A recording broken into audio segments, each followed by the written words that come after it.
இருக்கீங்க? இன்றைக்கி நம்ம நெல்லிக்காய் ரசம் எப்படி பண்ணுறதுன்னு பார்க்கலாம் வாங்க. அதுக்கு தேவையான பொருட்கள்: நெல்லிக்காய் 8, தக்காளி 8, பருப்பு 2 ஸ்பூன், நெய் 1 ஸ்பூன், எண்ணெய் 1 ஸ்பூன், கடுகு 1 ஸ்பூன், உளுத்தம்பருப்பு 1 ஸ்பூன், ஜீரகம் 2 ஸ்பூன், வெந்தயம் 1/4 ஸ்பூன், வரமிளகா 2, பெருங்காயம் 1 பிஞ்ச், மஞ்சத்தூள் 1 ஸ்பூன், ரசப்பொடி 2 ஸ்பூன், உப்பு தேவையான அளவு, மல்லி கொஞ்சமாக, கருவேப்பிலை கொஞ்சமாக, மிளகு 1 ஸ்பூன், பச்சை மிளகா 4 ஸ்பூன், வெங்காயம் 4, பூண்டு 4. ஓகே, வாங்க நம்ம இப்போ ஸ்டார்ட் பண்ணலாம். அடுப்பு பாத்திரம்லாம் ரெடி பண்ணிக்கோங்க. அதில் 2 ஸ்பூன் எண்ணெய் ஊற்றிக்கோங்க. அது கூடவே 1 ஸ்பூன் நெய்யும் ஆட் பண்ணிக்கோங்க. இப்போ அதில் கடுகு, உளுந்து, ஜீரகம், வெந்தயம், அப்புறம் நம்ம எடுத்து வச்சுருக்க வரமிளகா இதெல்லாம் ஆட் பண்ணிக்கோங்க. 1 பிஞ்ச் பெருங்காயமும் ஆட் பண்ணிக்கோங்க.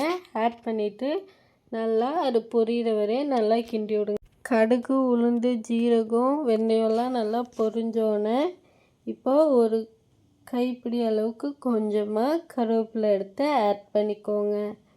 ஆட் பண்ணி அது நல்லா பொரியிற வரை நல்லா கிண்டி விடுங்க. இப்போ நெல்லிக்காவை இந்த மாதிரி நல்லா சீவிக்கோங்க. அதையும் இப்போ ஆட் பண்ணிக்கோங்க. ஒரு 4 நெல்லிக்காய் சீவி ஆட் பண்ணிக்கோங்க.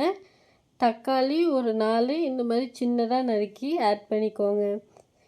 இப்போது தேவையான அளவு உப்பு ஆட் பண்ணி நல்லா கிண்டி விடுங்க.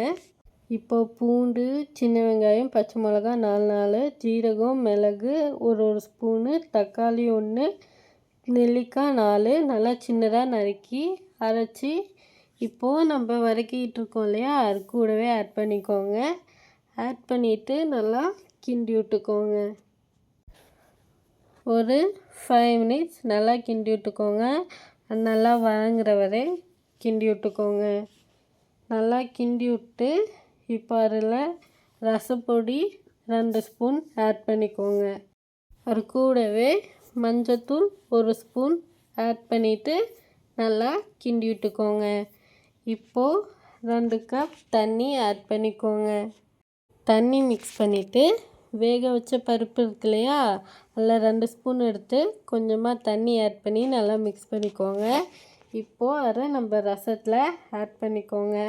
ஆட் பண்ணிவிட்டு மல்லித்தழை மேலாப்பில் கொஞ்சமாக போட்டிங்கன்னா நல்லா ரசம் கொதிச்சு வந்துச்சுன்னா ரசம் ரெடி ஆகிடும். ஓகே, நம்ம ரசம் சர்வ் பண்ணுறதுக்கு ரெடி ஆகிடுச்சு. இப்போ இந்த ரசத்தை நீங்கள் சாதத்தில் போட்டும் சாப்பிட்லாம், இல்லை அப்படியே சூடாக குடித்தாலும் குடிக்கலாம். இதனால் சின்ன குழந்தைங்களுக்கு நிறைய ஹெல்த் பெனிஃபிட்ஸ் இருக்குது.